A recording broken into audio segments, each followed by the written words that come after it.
Hello guys, stock learning में आपका फिर से स्वागत है। गाइस, आज का जो शेयर है हम उसके बारे में बात करेंगे, बजाज फाइनेंस के बारे में। आप जैसे देख सकते हैं अभी 12:07 हुई हैं और बजाज फाइनेंस से इस वक्त 166 रुपये अप साइड में है। 3.15% की तेज़ी है। गाइस, इस शेयर के बारे में बात करना इसलिए ज़रूरी है क्योंकि ये जो तेज़ी आपको दिख रही है ना, ये एक्यूरेट नहीं है। कहने का मतलब, क्योंकि देखिए हम इसके पीछे जो आज इसके कल फाइनेंशियल ईयर के वो आए थे रिज़ल्ट Q4 के, ठीक है। तो हम इसके रिज़ल्ट के बारे में बात करेंगे और हम ये देखना चाहते हैं कि जिस हिसाब से इसके नतीजे आए उस हिसाब से जो इसके अंदर तेज़ी दिखाई दे रही है। अगर आप कल देखें तो कल भी इसके अंदर 415 की तेज़ी थी, 415 पॉइंट की तेज़ी थी। 8.5% तेज़ था ये, और आज भी 3% तेज़ है, 163 पॉइंट की तेज़ी है। तो ये तेज़ी क्या इसके जो फाइनेंशियल ईयर के प्रॉफिट हुआ है, Q4 के जो रिज़ल्ट आए हैं उसके बिहाफ पे है, या फिर ये एक हमें जो दिख रहा है कि भाई बस चले जा रहा है। आई मीन कोई फिजिकल मेथड नहीं है इसके पीछे। तो पहले इसके शेयर की बात कर लेते हैं। एक दिन में आज देख सकते हैं आप 160 पॉइंट ऊपर है। अगर एक हफ्ते की हम बात करें तो 17.68%, 817 पॉइंट ऊपर है ये 5 दिन का। और 1 मंथ की बात अगर हम बात करें तो 1 मंथ के अंदर ये लगभग 4.81% यानी 249 रुपीज़ अपर साइड है।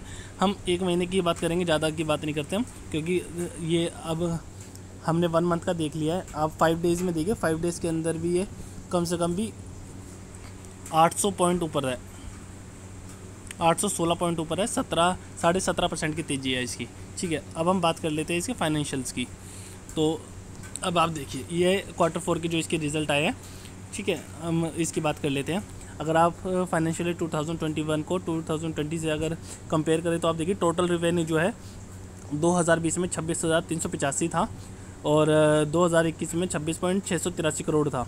तो रिवेन्यू में कुछ ज़्यादा फ़र्क नहीं है और ना ही कुछ ज़्यादा गेन है। पिछले साल के मुकाबले इस साल माइनर सा ज़्यादा है, ठीक है।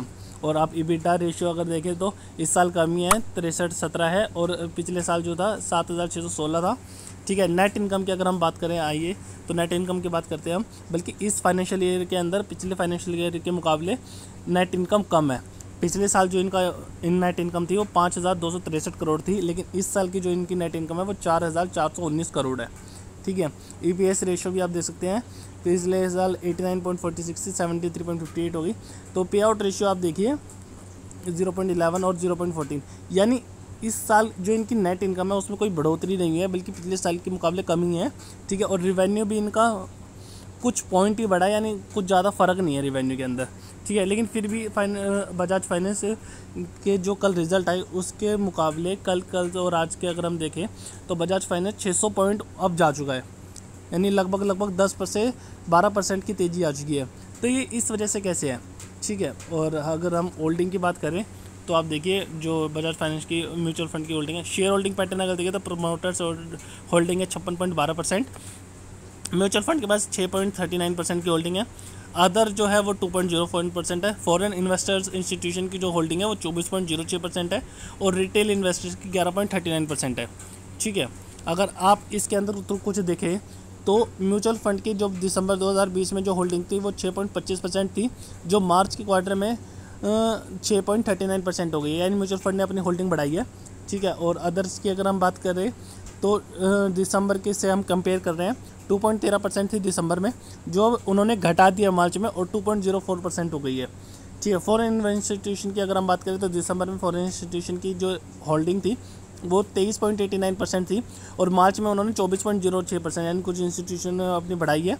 और रिटेल इन्वेस्टर्स की बात करें हम तो दिसंबर में 11.61% थी, जो मार्च तक आते आते घट गई है, 11.39% हो गई है, ठीक है। तो ये इनकी शेयर होल्डिंग पैटर्न थी, ठीक है। तो मैं वही चीज़ आपको कहना चाहता हूँ, अगर आप ये तेज़ी देखकर बजाज फाइनेंस के शेयर के अंदर अगर आप इन्वेस्ट कर रहे हैं तो मेरा मानना है कि अभी आप फ्रेश बाइंग ना बनाएं, आप फ्रेश पोजीशन ना लीजिए बजाज फाइनेंस के अंदर।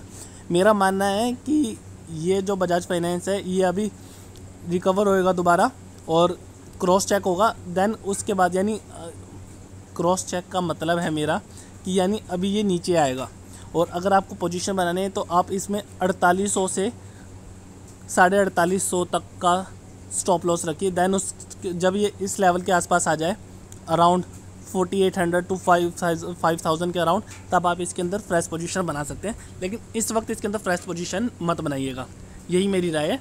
बाकी अगर आपको वीडियो अच्छा लगा हो तो प्लीज़ इसे लाइक कीजिएगा, कमेंट कीजिएगा, शेयर कीजिएगा और चैनल को सब्सक्राइब करना ना भूलिए। और एक चीज़ और मैं आपसे बोलना चाहता हूँ कि मैं अभी न्यू वीडियोस बनाने लगा हूँ, ठीक है। तो मुझे अभी उतना एक्सपीरियंस नहीं है, लेकिन जो मैं अपना बेस्ट देता हूँ। अगर आपको कुछ कमियाँ लगती है या कुछ और लगता है तो आप मुझे कमेंट सेक्शन में नीचे कमेंट कर सकते हैं और मुझे बता सकते हैं, ताकि मैं उनको इम्प्रूव करके आपके लिए बेहतर और बढ़िया वीडियोस बना सकूं। तो आज की वीडियो यहीं ख़त्म करते हैं, आगे की वीडियो के लिए इंतज़ार कीजिएगा। धन्यवाद।